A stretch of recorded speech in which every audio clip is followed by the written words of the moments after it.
Hello, welcome to another Looney Tunes review video. If you are new to the channel, make sure you subscribe to follow my journey to review all 1000 classic Looney Tunes shorts and give this video a like as well. So this is a review for We're in the Money, released in 1933. It's the 65th in the series and it's directed by Rudolph Ising, or Rudy Ising, depending on how you want to call him. Now, it's on the Looney Tunes Gone Collection Volume 6 DVD set. It has surfaced in HD on the Gold Diggers of 1933 Blu-ray set from Warner Archive, and it's actually pretty relevant given that this song actually comes from there, but we'll discuss that shortly. In case you haven't seen this one, can't show you the full thing here because of copyright on YouTube, but so this is your typical Merry Melody short where once night comes, the things come to life and they promote the song that Warner Brothers wants to promote. Although in this one, there's no villain in the third act, so yeah. That's different, I suppose. Now, what you're going to see, first of all, is a re-edit of the original audio commentary I did before I had to take that down due to copyright on YouTube. After that, you'll hear a few new thoughts from me, and then you'll hear from my good friend Matty Cruz, the 2D tenor, who's going to discuss the musical part of this short, plus a few of his own observations. So, grab some popcorn and some money, and enjoy. Now, this one is another notable cartoon. The previous commentary I did was for Bosco's Picture Show, which was notably the last Bosco cartoon released by Warner Brothers, and this one is the last cartoon done by the Harmon and Ising studio, released by Warner Brothers.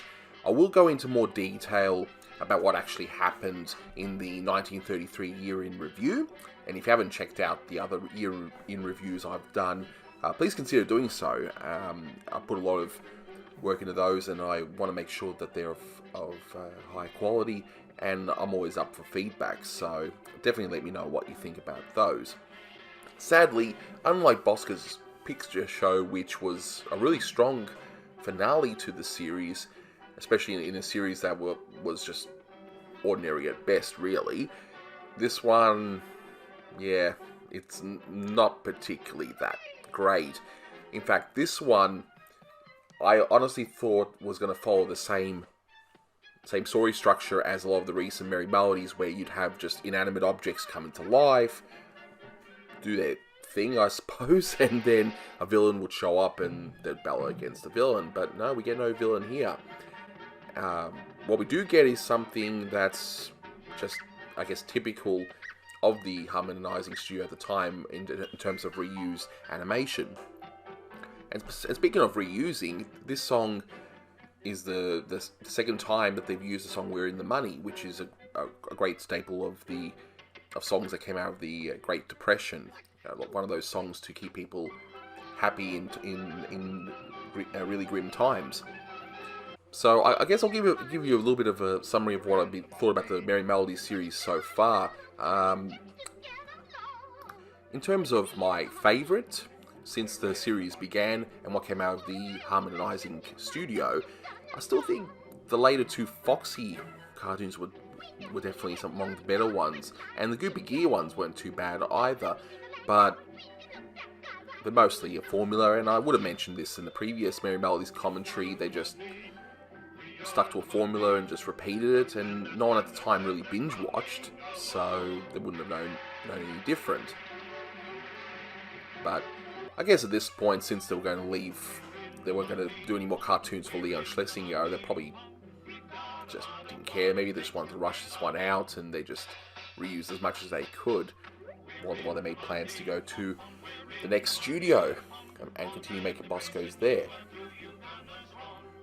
I thought this was pretty funny, just dancing clothes.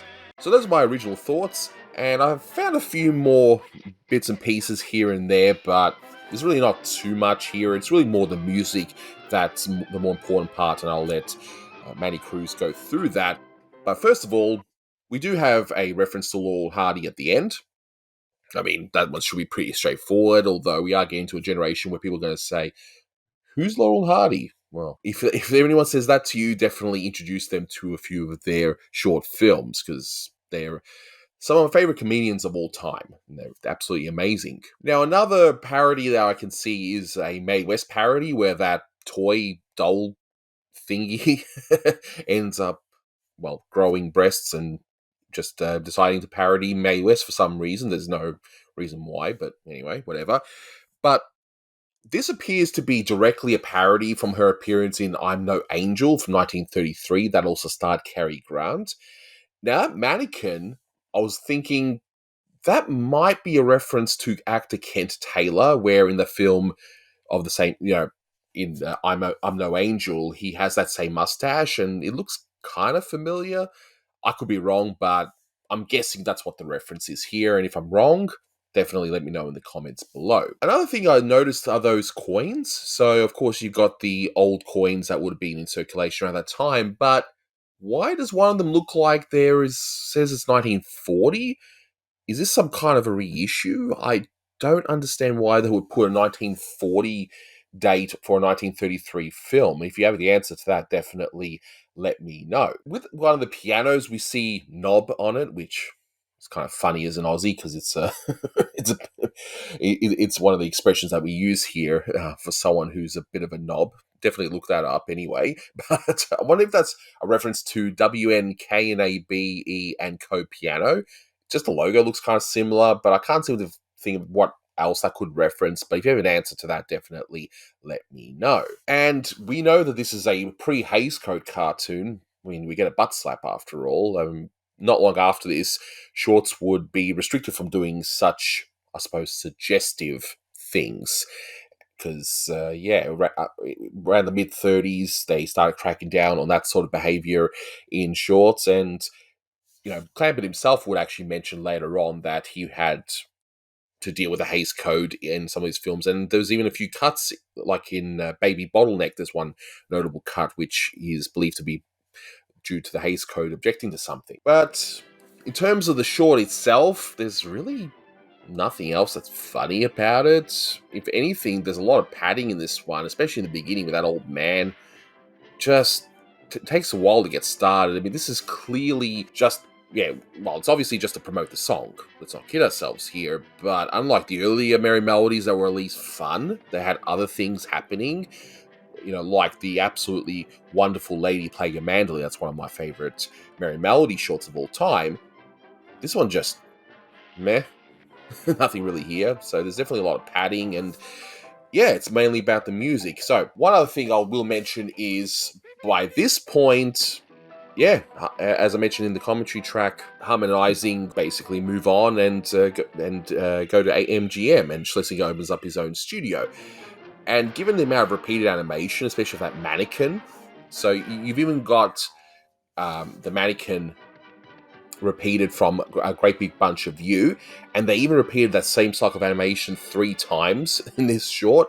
And there's even one type of animated, I guess, shuffle is what I would call it, and it's the exact same shuffle that Bosco performs in Bosco's Picture Show. So I'm guessing that this short was just, it's the last one. They just wanted to get out the door so they can move on to MGM. But in any case, the music. My good friend Manny Cruz now will discuss the music, so take it away, Manny. Hi, everyone. This is Manny Cruz, the Toonie Tenor, coming at you for another edition of Time for Manny's Music Time with music trivia for you today. For the 1933 Merry Melody cartoon, We're in the Money, directed by Rudy Ising. So this one is a pretty big deal in terms of the title tune itself, because it is one of the most frequently used cues in Warner Brothers history, and this is actually the first cartoon that it was used in, and it would also be used in another harmonizing short, Bosco's Picture Show. And it's kind of significant that this cartoon and Bosco's Picture Show are two of the final films that harmonizing did for Warner Brothers and Leon Schlesinger before they parted ways and eventually started up the MGM unit. But Frank Marsalis was the music director for this cartoon, but he used it in this one. And then Norman Spencer took the ball and rolled with it and used this same song in a lot of different cartoons, as well as Carl Stalling and Milt Franklin. This cue has been used in over, last time I checked, about 30 or 40 cartoons throughout Warner Brothers history, going as far as into the 60s, but I am not going to spend all this time telling you exactly which all the cartoons that use this cue. There's quite a lot. So let's talk a little bit about the cartoon itself. So just a few things that I noticed. I mean, when it comes to what songs were used in this cartoon, there's only 3. That's it. You have obviously Get Happy, the Merry Melodies theme. The title track is used nearly throughout the cartoon, but I do want to bring up a brief scene where you had the little doll or puppet, whatever it was, that she started imitating Mae West. Come up and see me sometime, big boy. And the score briefly changes to a song called Heading for a Wedding, something like that, but Heading for a Wedding.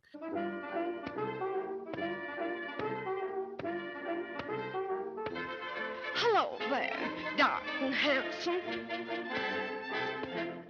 But the rest of the cartoon is just different permutations and variations and arrangements and whatnot of We're in the Money. And what I think is really neat is that near the end of the harmonizing tenure, Frank Marsalis, instead of drawing upon different cues, he just, like in the case of Shuffle Off the Buffalo, he used the title track throughout the entire song and just constantly was doing different arrangements, playing with the tempi, playing with the orchestration, playing with your different ways to play the melody, switching it from major, switching it from minor. And I think it's really neat that he took that approach near the end of the studio, as opposed to, hey, let's do the obligatory verse and chorus of the title track and move on with it.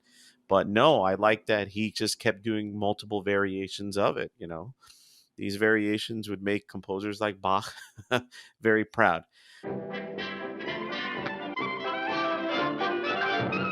a lot of what it takes to get along. We got the money. We got a lot of what it takes to get along. We're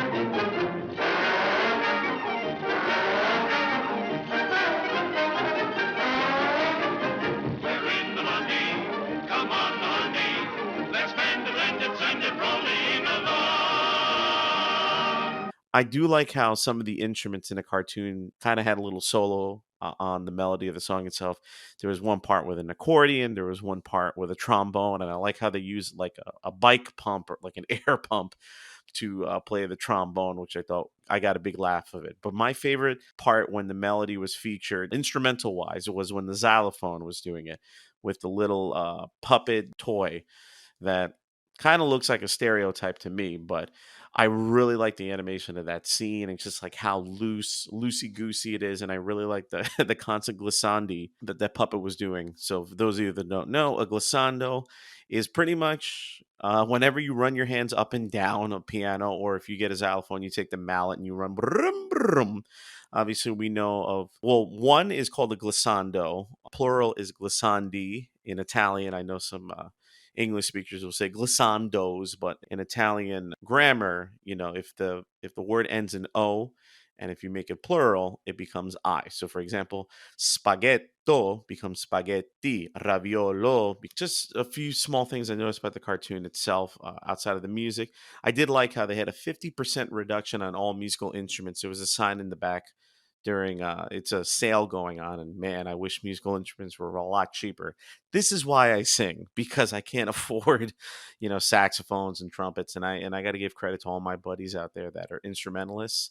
All the money they got to pay for their gear, good for them. And what I thought was really weird was near the end of the cartoon, or near the middle of the end, I'm like, wait a minute, haven't I seen this before? But it was a lot of reuse animation from A Great Big Bunch of You. The part where you have the mannequin doing his thing, spinning around, playing the piano. Yeah, that's definitely taken from that cartoon. So check that out. And speaking of checking out, let's go back to the title track. So We're in the Money, which was composed by, wait for it, say it with me, Harry, Warren, and Al Dubin, because I've never brought these guys up and I'll never do it again. I kid. But please check out the older commentaries that I've done on the Harmonizing Merry Melodies. And I'm going to continue talking about Warren and Dubin throughout the course of my exploration into the Merry Melodies of the 1930s and throughout, because their music is just so well known and iconic. Obviously the song 42nd Street, We're in the Money, Plenty of Money in You, lots of money stuff. And, I could use some right about now, but so let's talk about the title track. So the full name of it is called The Gold Digger Song. And in parentheses, We're in the Money. And where did it come from? It originated from a 1933 film by Warner Brothers called Gold Diggers of 1933. Gold Diggers of 1933 was actually based on a play called The Gold Diggers which ran on Broadway from 1919 to 1920. And this is not the first adaptation of that play. It was done as a silent film in 1923, and then it was done again as one of the earliest talkies in 1929. So we always complain about modern Hollywood constantly doing remakes of Spider-Man and Batman, and my love of obviously of Ninja Turtles is a new film coming out, and all these other properties. But hey, they've been doing remakes since the very beginning. If it's going to make money, let's run with it. And yeah, again, this, as I said before, this song is just one of the most frequently used cues in Warner Brothers history. Yeah, keep your ears peeled whenever you watch other cartoons from, the later Schlesinger years and further on. You're definitely going to hear this one popping up again.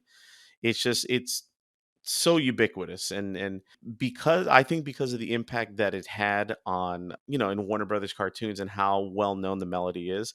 And for those of you that are not aware, the song lyrics reflect upon the Great Depression that was going on, that started in 1929 and rolled into the 1940s, and World War II, and obviously the efforts of President Franklin D. Roosevelt helped the United States get out of the Great Depression.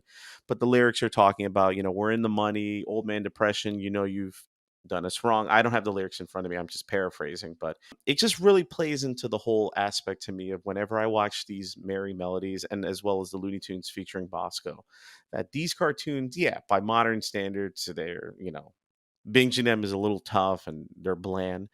But, I have to keep in mind the context of when these were made, that people would come into the theater, they would never see these reissued over and over again into ubiquity, like how we do now with streaming and how we could have these on DVD and Blu-ray and whatever. But they were not meant to be, constantly rewatched. And these people who were downtrodden during that time would come in and they would watch, obviously to get the opportunity to see this extravagant film, Gold Diggers of 1933, to hear this song and then hear it again in a cartoon and just kind of get them optimistic to get themselves out of the depression itself. Speaking of the original film, Gold Diggers of 33, it does feature a lot of different songs. And We're in the Money, Petting in the Park, which I'm going to be talking about down the road once we get into the early Leon Schlesinger production days. And this film was also a very big deal. It was selected for the United States National Film Registry in 2003, along with, other famous films, obviously. Like, I mean, I'm thinking of Ghostbusters. This is the first one that pops up. But, when it comes to Warner Brothers, What's Opera Doc is in there. And if I'm not mistaken, I believe Duck Amuck is one of those films that's in the National Film Registry. So I want to thank once again the astounding book, Cartoon Voices of the Golden Age, 1930 to 1970 by Keith Scott. Just want to bring up a few things. You have Johnny Murray, who was the voice of Bosco during that time. He does the Toy Soldier. The Kingsmen, the quartet that was responsible for singing We're in the Money throughout the song. If you want to learn more about the Kingsmen, I do talk about them in the commentary for Wake Up the Gypsy and Me. So please check that one out. A gentleman by the name of Ken Darby does one of my favorite parts of the cartoon, where you have the little puppet singing the melody of We're in the Money, like a little high female voice. And then what she does is that she starts singing into a sousaphone, not a tuba, it's a sousaphone.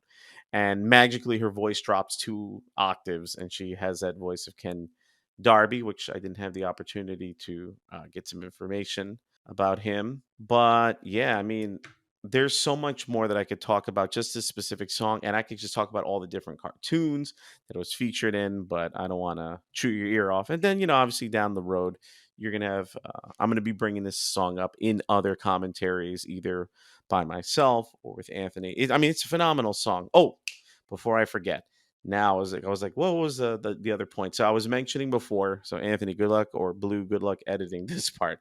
But because of how famous the song is and how it's pretty well ingrained into pop culture, years later it resurfaces and 2 things that I personally enjoy myself. So obviously we all know The Simpsons is one of my favorite TV shows, if not my favorite. And in the very first episode of The Simpsons, well, the first to broadcast, not the first produced, but the only episode that came out in the 1980s, Simpsons Roasting on an Open Fire, aka the Simpsons Christmas special from December of 1989, features this song when Bart and Homer are singing it when they go to the racetrack just before they get Santa's Little Helper. We're in the money. We're in the money. We got a lot of what it takes to get along. And I got a little bit of a spoiler just now for a show that I'm currently watching. I'm not finished with Better Call Saul. I've enjoyed it so far. I love Breaking Bad. It's one of my favorite TV shows. But I did see that I didn't see the scene itself, but I did learn that the song "We're in the Money" is sung by one of the main characters in Better Call Saul. But I don't want to give myself or you any further spoilers. So these are my thoughts for the 1933 Merry Melody. We're in the Money. It's kind of a bummer that we're pretty much at the very end of the harmonizing days at Warner Brothers. And again, if you know your history, they were responsible for getting WB up and running. And then very soon they're going to be getting MGM up and running. And later on in the years, we get the wonderful cartoons from Hanna-Barbera with Tom and Jerry. And obviously, after Warner Brothers lost Tex Avery, he went on to MGM to do amazing cartoons. And also musically, just the brilliant work that Scott Bradley did in his tenure at MGM from the very beginning in 1934. And obviously, if you want to study cartoon music, Carl Stalling, Milt Franklin, Scott Bradley, those are like the Mount Rushmore of cartoon music composition. So, yep, once again, those are my thoughts. Thank you very much, everyone. It's always a pleasure to talk about these cartoons and the music. Please follow me on social media at the Toonie Tenor, the TheToonyTenor. And I'll see you down the road. And more importantly, so long, folks. So thank you, Manny. So yeah, as I mentioned, this one looks like they just wanted to get this one out the door. There was nothing truly exciting about it. But hey, the music is great. And the only reason you'd watch this short, as Manny mentioned, is just the different variations on that particular song, which is a great song. And it comes from a great movie, which I have seen recently, finally. It's actually a really, really good one. A great pre-code movie. So definitely grab it from Warner Archive because, yeah, you get this cartoon as a bonus in HD as well, which is what's been used in this review. But the irony I've noticed is that, see, the Bosco shorts started out being just okay, like they were just your typical early 30s, just musical nonsense shorts, and they got more sophisticated and better. They weren't perfect, but they improved over time, whereas the Merry Melody shorts started off really strong, especially with all those Foxy shorts in the beginning, and you had a few interesting shorts here and there, but by this point, the last few there's just not much to it. Kind of boring. I mean, there's not even a villain in this one towards the end that they shoehorned in like with all the recent ones, but anyway, whatever.